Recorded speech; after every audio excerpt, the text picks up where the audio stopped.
ഒരു ചെറിയ ഗ്രാമത്തിൽ അർജുൻ എന്നൊരു ചെറുപ്പക്കാരൻ താമസിച്ചിരുന്നു. അവൻ തന്റെ ജീവിതത്തിൽ വളരെ അസ്വസ്ഥനായിരുന്നു. ഒരു ദിവസം പേരുകേട്ട ജ്ഞാനിയും സന്യാസിയുമായ ഗുരുവിനെ കാണാനിടയായി. അർജുൻ ഗുരുവിനെ സമീപിച്ച് ചോദിച്ചു, ഗുരുവേ, ജീവിതം ശരിക്കും മനസ്സിലാക്കാൻ ഞാൻ എന്താണ് ചെയ്യേണ്ടത്?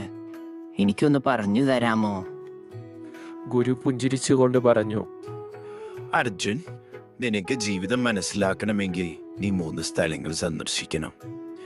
ആദ്യം ആശുപത്രിയിലേക്ക് പോവുക, തുടർന്ന് ജയിൽ സന്ദർശിക്കുക, അവസാനമായി സിമിത്തേരിയിലൂടെ നടക്കുക. നീ 3 സന്ദർശിച്ചു കഴിഞ്ഞാൽ എൻ്റെ അടുത്ത് മടങ്ങി വരിക. നിന്റെ ചോദ്യങ്ങൾക്കുള്ള ഉത്തരം നിനക്ക് ലഭിക്കും. അർജുൻ യാത്ര തുടങ്ങി. ഗുരു പറഞ്ഞതുപോലെ ആദ്യം ആശുപത്രിയിലെത്തി. അവിടെ എല്ലാ പ്രായത്തിലുമുള്ള രോഗികളെയും അദ്ദേഹം കണ്ടു. ചിലർ കട്ടിലിൽ ഒതുങ്ങി, മറ്റു ചിലർ നിശബ്ദരായിരുന്ന് രോഗനിർണയത്തിനായി കാത്തിരിക്കുന്നു. അവരുടെ മുഖത്ത് ആശങ്കകൾ നിറയുന്നു. കുട്ടികൾ തങ്ങൾക്ക് മനസ്സിലാകാത്ത രോഗങ്ങളുമായി മരിടുന്നതും, ശരീരം തളർന്ന് ക്ഷീണിച്ചിരിക്കുന്ന പ്രായമായ പുരുഷന്മാരും സ്ത്രീകളെയും അദ്ദേഹം കണ്ടു. ഇടനാഴിയിലൂടെ നടക്കുമ്പോൾ അർജുന് വല്ലാത്ത സങ്കടവും നിസ്സഹായതയും അനുഭവപ്പെട്ടു. ആരോഗ്യം എത്ര അമൂല്യമാണെന്ന് അവൻ തിരിച്ചറിഞ്ഞു. അത് ജീവിതത്തിലെ മറ്റെല്ലാത്തിനേക്കാളും വലുതാണ്. നല്ല ആരോഗ്യമില്ലെങ്കിൽ ചെറിയ സന്തോഷങ്ങൾ പോലും കയ്യെത്തും ദൂരത്തായി. അവൻ ആശുപത്രി വിടുമ്പോൾ ചിന്തിച്ചു, ആരോഗ്യത്തേക്കാൾ വലുതായി ജീവിതത്തിൽ മറ്റൊന്നുമില്ല എന്ന്. അർജുന്റെ യാത്രയിലെ അടുത്ത സ്ഥലം ജയിലായിരുന്നു. സ്വാതന്ത്ര്യം നഷ്ടപ്പെട്ട വ്യക്തികൾ നിറഞ്ഞ സെല്ലുകളുടെ നിരകൾ അവൻ കണ്ടു. ചില തടവുകാർ ശാന്തമായിരുന്നു.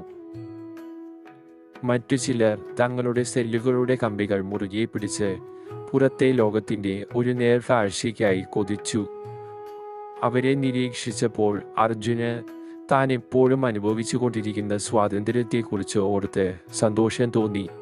സ്വാതന്ത്ര്യം എന്നത് ഒരാൾ ആഗ്രഹിക്കുന്നിടത്തേക്ക് നീങ്ങാനുള്ള കഴിവ് മാത്രമല്ല, അത് അർത്ഥവത്തായ ജീവിതത്തിന്റെ സത്തയാണെന്ന് അദ്ദേഹം തിരിച്ചറിഞ്ഞു.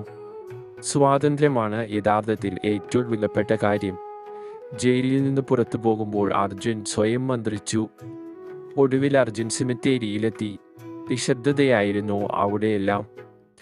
കല്ലുകളിൽ കൊത്തിവെച്ച പേരുകൾ വായിച്ചുകൊണ്ട് അയാൾ ശവക്കുഴികൾക്കിടയിലൂടെ നടന്നു. ചിലർ വർഷങ്ങൾ നിറഞ്ഞ ദീർഘായുസ്സുകൾ അടയാളപ്പെടുത്തി, മറ്റു ചിലർ വളരെ വേഗം മരിച്ചവരായിരുന്നു. നമ്മൾ ആരായാലും എന്തു നേടിയാലും നമ്മളെല്ലാം ഭൂമിയിലേക്ക് മടങ്ങും.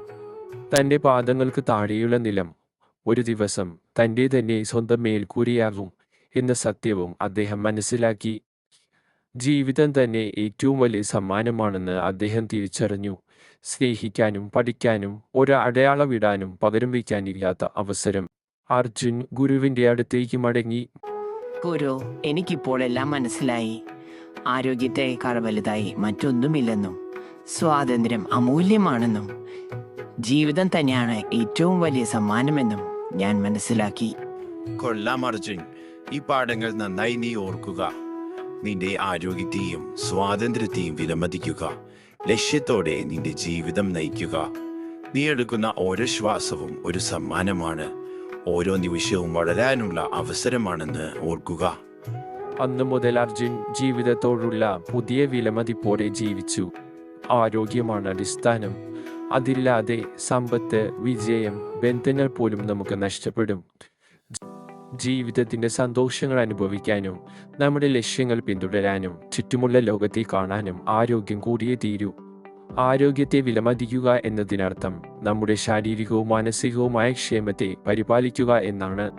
യഥാർത്ഥ സ്വാതന്ത്ര്യം ശാരീരിക ചലനം മാത്രമല്ല, നിയന്ത്രണമില്ലാതെ ചിന്തിക്കാനും സംസാരിക്കാനും ജീവിക്കാനുമുള്ള കഴിവ് കൂടിയാണ്. നമുക്കത് നഷ്ടപ്പെടുമ്പോഴാണ് സന്തോഷത്തിനും പൂർത്തീകരണത്തിനും വേണ്ടി നാം അതിനെ എത്രമാത്രം ആഴത്തിൽ ആശ്രയിച്ചിരിക്കുന്നുവെന്ന് നമുക്ക് മനസ്സിലാവുക. ജീവിതം ശാശ്വതമാണ്. ഈ സത്യം ഒന്നുകിൽ ഭയത്തിൻ്റെയോ പ്രചോദനത്തിൻ്റെയോ ഉറവിടമാകാം. നമ്മുടെ സമയം പരിമിതമാണെന്ന് മനസ്സിലാക്കുന്നിടത്താണ് ഓരോ നിമിഷവും കൂടുതൽ വിലപ്പെട്ടതായി തീരുന്നത്. ഓരോ ദിവസവും ലക്ഷ്യത്തോടും ഉദ്ദേശ്യത്തോടും കൂടി ജീവിക്കാൻ നമ്മൾ പഠിക്കണം. നമുക്കുള്ള സമയവും അവസരങ്ങളും പരമാവധി പ്രയോജനപ്പെടുത്തണം. യഥാർത്ഥ സന്തോഷം നമ്മുടെ ആരോഗ്യത്തെ പരിപാലിക്കുന്നതിലും നമ്മുടെ സ്വാതന്ത്ര്യത്തെ വിലമതിക്കുന്നതിലും ഓരോ ദിവസവും നന്ദിയോടും ലക്ഷ്യത്തോടും കൂടി ജീവിക്കുന്നതിൽ നിന്നുമാണ്.